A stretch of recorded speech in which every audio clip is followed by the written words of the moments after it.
Primeiramente, quero cumprimentar Vossas Excelências através do desembargador-presidente e relator, doutor Edson Miguel. Extensivos sejam os meus cumprimentos ao procurador, doutor Agnaldo, aos colegas advogados e serventuários da Justiça.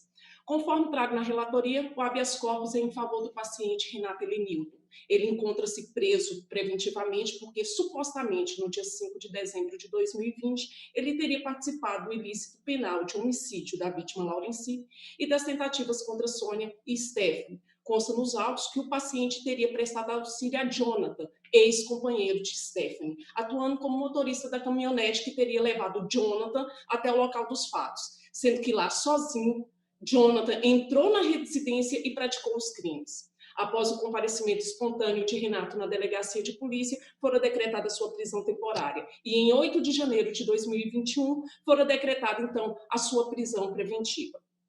A decisão que decretou a prisão aduz que ela é necessária ante a existência de premeditação entre os acusados, também dado o clamor social e a fim de obstar que o paciente possa influir negativamente na produção de prova mediante a tentativa de coação às testemunhas. Com a devida vênia, a decisão proferida é ausente de motivação que legitime a custódia cautelar do paciente, uma vez que não indicou qualquer circunstância fática e processual que concretamente autorizasse a incursão nas hipóteses da previsão legal do artigo 312 do Código de Processo Penal.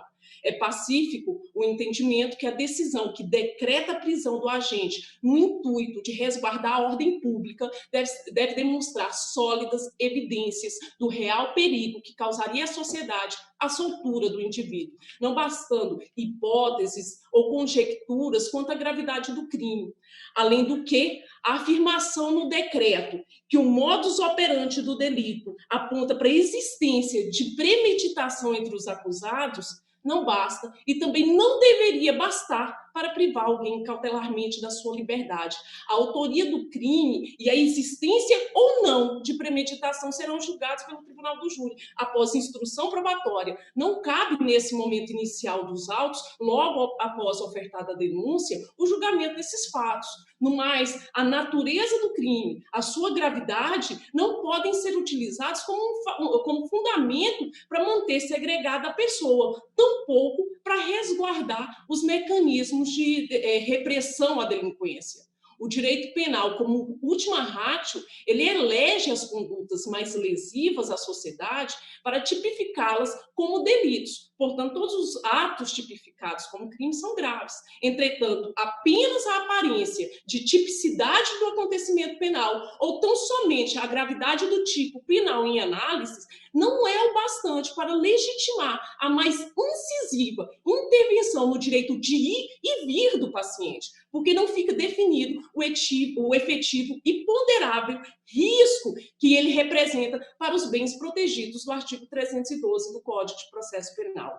A prisão provisória é a medida cautelar pessoal mais drástica prevista na Constituição da República e no Código de Processo Penal, exatamente porque a liberdade é a regra. Daí, para que ocorra a privação de liberdade, é imprescindível que seja apontada a presença de fumus comis delicti e de periculum libertatis. Nesse caso aqui, não existe risco ao desenvolvimento processual, não há risco de o paciente destruir provas, tampouco coagir testemunhas. Não há nenhuma conduta do paciente que tenha importunado a produção de provas. A suposição aqui do juízo de que o paciente prejudicará a instrução criminal não passa de mera conjectura infundada, uma vez que não consta nos autos nenhum indício que o paciente tenha perturbado as investigações. Pelo contrário, houve comparecimento espontâneo à delegacia de polícia. Todas as provas elas já foram produzidas e materializadas nos autos. Elas carregam um caráter imutável. Além disso, não parece provável o alto risco de reiteração delitiva, pois o réu é primário. O fato de responder a um outro processo penal, por si só, não é suficiente a justificar a medida cautelar extrema. Além do que, utilizar o processo pretérito, carente de decisão definitiva, viola a garantia da presunção de inocência. Ainda, a alegação no decreto constritivo de liberdade que a forte comoção social causada pelos fatos são fatores suficientes a impor a prisão cautelar deve ser totalmente rechaçada. O Superior Tribunal de Justiça já pacificou o entendimento de que a alusão ao clamor público ou à comoção social não constitui fundamentação idônea a autorizar a prisão. Ademais, as condições pessoais favoráveis, mesmo não sendo garantidoras de uma eventual soltura, elas merecem ser devidamente valoradas quando demonstrada a possibilidade de substituição da prisão por outras medidas diversas, adequadas e suficientes aos fins que se propõem. No caso aqui, o paciente ele possui bons predicados pessoais, endereço fixo, trabalho lícito, o que lhe garante ser processado em liberdade sem que isso cause danos ao trâmite processual. No mais, a Lei 13.964 de 2019 alterou a redação do regime geral das cautelares no processo penal, mediante a redação do artigo 282 do Código de Processo Penal, em especial do parágrafo 6º deste artigo, que trouxe a inovação positivada quanto à necessidade de o juízo fundamentar os motivos do não cabimento de outras medidas cautelares diversas da prisão. No presente caso, a autoridade coautora nem sequer analisou a possibilidade de aplicação de outras medidas cautelares, sendo o decreto, nesse ponto, omisso. Por isso, a decretação da prisão vergastada se deu em patente ilegalidade por descumprir mandamento processual expresso, no qual é necessária a demonstração da necessidade e proporcionalidade da medida.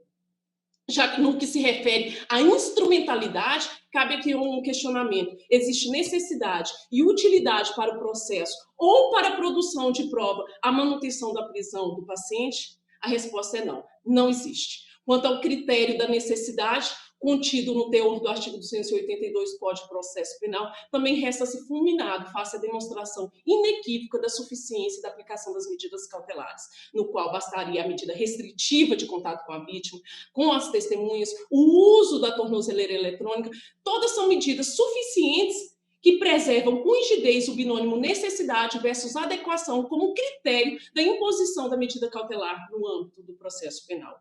No presente caso, se vossas excelências entenderem ser indevida a concessão da liberdade, requer a aplicação das medidas cautelares diversas da prisão.